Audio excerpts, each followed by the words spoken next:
Bonjour à tous amis. Pouvez-vous vous présenter un petit peu Bonjour. Oui, on peut se présenter. Nicolas et Agathe. Ouais. Et Agnès. On est invité dans le Pas-de-Calais. Donc on dit Andivier, c'est ça?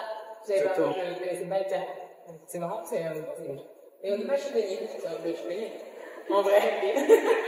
J'avouerais que quand j'ai dit ça sonne un peu mieux. C'est plus facile à passer. C'est un peu chevalier avec chevalier. Oui, aussi, pourquoi on choisit ce métier? Alors pourquoi on l'a choisi? Je pense sans se poser de question.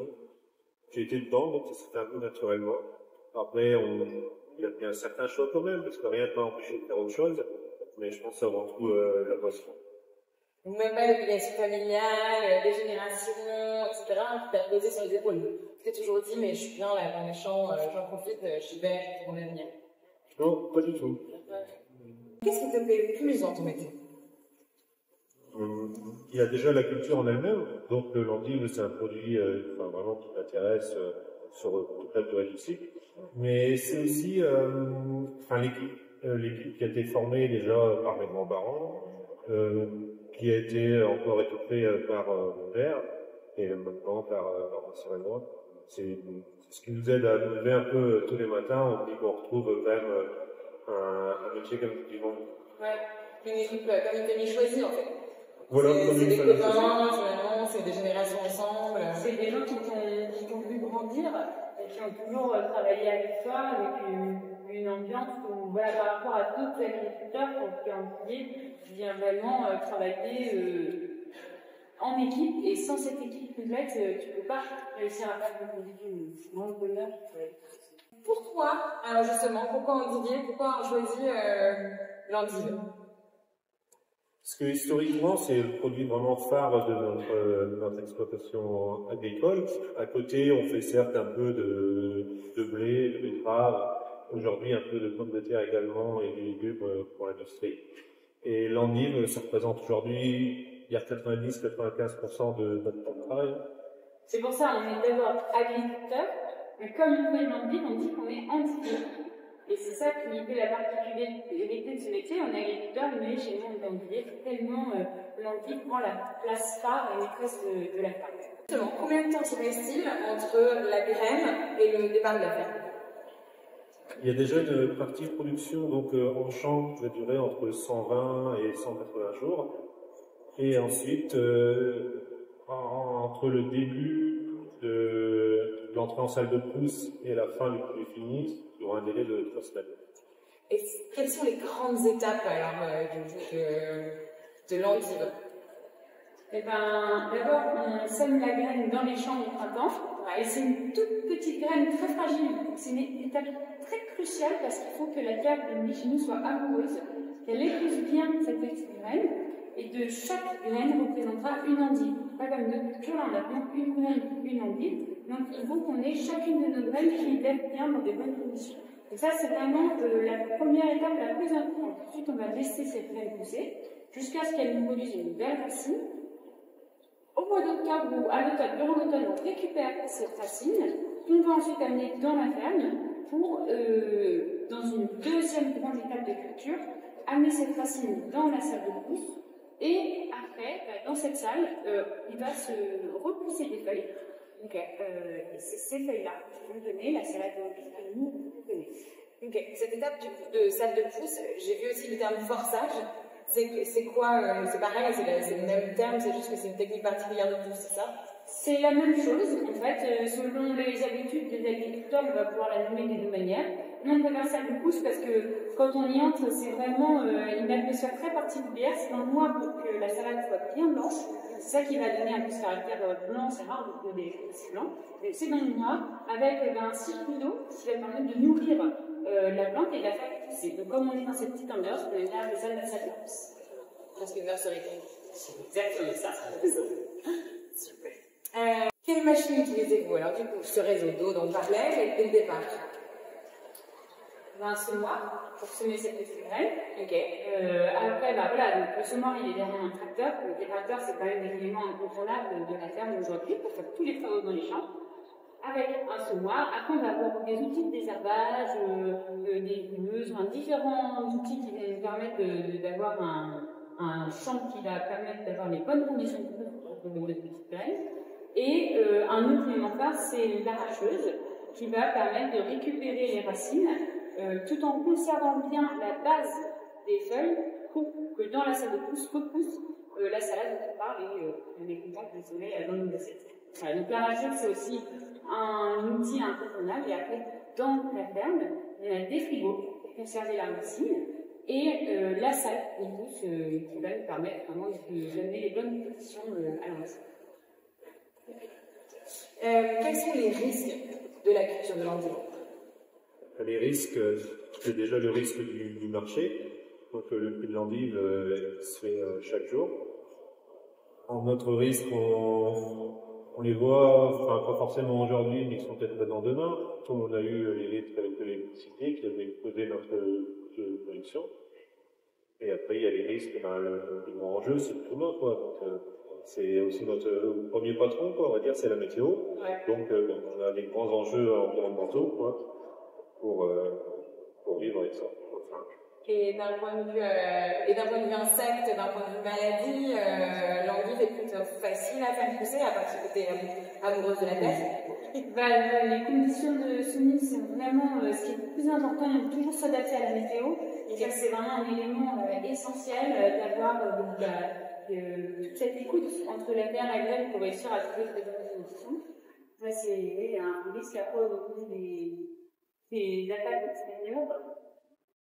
C'est pas forcément la culture et on va être extrêmement sensible à trop de maladies, on peut en retrouver quelques maladies, mais c'est très technique, comme le sclérotinia, c'est des choses qui vont gêner dans la rotation. Avec quelque chose qu'on appelle une écoute essentielle, quand on va venir cultiver des endives. Comme je l'ai dit, les agriculteurs vont être endiviers officiellement, mais parce que l'endive, elle doit se cultiver dans une rotation. Elle va pas mettre tous les ans des endives dans les champs. Il faut qu'il y ait d'autres cultures qui tournent et l'endive, elle va revenir seulement les 7 ans. À peu près. Donc, ça nécessite quand même faire beaucoup de culture pour ne pas remettre les endives dans les champs tous les ans. Donc, il y a un autre risque, en plus de ce qu'on a pu évoquer, un des grands risques de la culture de l'endive, c'est des aspects un peu politiques. Qui concernent tous les agriculteurs. Aujourd'hui, on va avoir des problématiques des besoins politiques, et notamment, en fait, il faut savoir que pour réussir à pousser une culture, on nécessite d'avoir un peu une boîte à outils avec plein d'outils dedans. Si on accepte tous ces outils, on va bien réussir à désherber, à les corriger aux des ravageurs, à leur donner les bons nutriments dont il y a besoin. Mais aujourd'hui, on retire certains de ces outils et les boîtes à outils s'amenuisent, et donc ça amène de vrais problèmes. Donc on a besoin que les politiques fassent confiance aux agriculteurs sur les produits terrain pour réussir à amener une culture de la meilleure façon. On discutait tout à l'heure du fait que, je vais ma spéciale assistante, du fait que l'agriculteur avait véritablement un impact, sa manière de cultiver, sur le coût de l'endive. Ce qui est assez rare parce que la plupart, à part la durée de culture, le fait qu'on lui laisse le temps sur les autres légumes, je crois qu'il n'y a pas tant d'impact que ça, par le temps de Oui, en fait, quand on fait pousser une endive, on va avoir différentes manières de pouvoir l'amener à sa maturité. Et quand on va jouer un petit peu avec les différents éléments qu'on a dans notre sac de pousse, la fameuse petite ambiance dans la nurserie ne va pas arriver au même produit. Donc c'est pour ça qu'on va pouvoir avoir des différences de goût entre différentes endives. Et après, ça va pouvoir amener, selon les préférences de chacun, des endives des gens qui préfèrent un peu amères, ou amères, ou plus denses, ou plus petites. Et donc voilà, ça permet à chaque producteur de pouvoir s'exprimer dans sa sac de pousse. Okay. Et avez-vous une anecdote sur l'endive? Oui, on a une qu'on a tous les deux en tête. Ouais. C'est l'anecdote, c'est la naissance de l'endive, où un homme belge cultivait de la racine chicorée. Non, vas-y, là, parce que On n'a plus trop d'étapes en tête, mais c'est une filouterie qui a permis de découvrir l'envie telle qu'on la connaît. Donc à l'époque, quand il y avait des contrôles sur les productions d'écriture pour pouvoir payer les impôts, ça se faisait à la taille du tas qu'il y avait dans son bâtiment. Donc un Belge te dit, j'ai quand même un petit peu dans ma cave, ni vu ni connu, ils vont penser que j'ai fait une petite école, donc ça fera un petit impôt. Il a mis ses racines de chicorée, qui est une autre culture, il a mis sa chicorée dans sa cave, et quand il y a tourné plusieurs fois, il a vu qu'il était reparti des feuilles toutes blanches, pointues comme ça. Et il s'est dit, mais il y a peut-être quelque chose à faire, et en même temps, c'était bon. De là est mélangé. Donc, on reconnaît la petite spécialité des Belges dans la naissance de leur vie. Mais d'ailleurs, eux, ils appellent ça le chicon. Un peu l'impression que c'est une histoire comme la chocolatine n'est pas au chocolat, cette affaire. Du coup, ouais, c'est chicon dans le Nord et à Bruxelles. Alors, en Belgique, on aura tendance à dire chicorée Wittloff. Ok. En fait, c'est parce que ça vient de chicorée et Wittloff, c'est un petit peu la même variété à l'époque. Maintenant, ils ont gardé ça, chicorée Wittloff. Et après, c'est vrai qu'entre le Nord et le Pas-de-Calais, il y a une petite bagarre entre chicon et endive, à Roquigny ou une endive. Qu'est-ce qui vous rend fier tous les jours? Beaucoup de choses. Ça musique que tu arrives à avoir et d'un produit de qualité dont on est fier. C'est un produit qu'on aime manger, qui est sain, qui est savoureux, qui est bon pour notre santé, pour l'environnement, qui est facile à cuisiner, qui est accessible pour les ménages. Donc vraiment un produit qu'on aime et dont on a envie de faire la promotion. Merci Maud de nous permettre de le faire.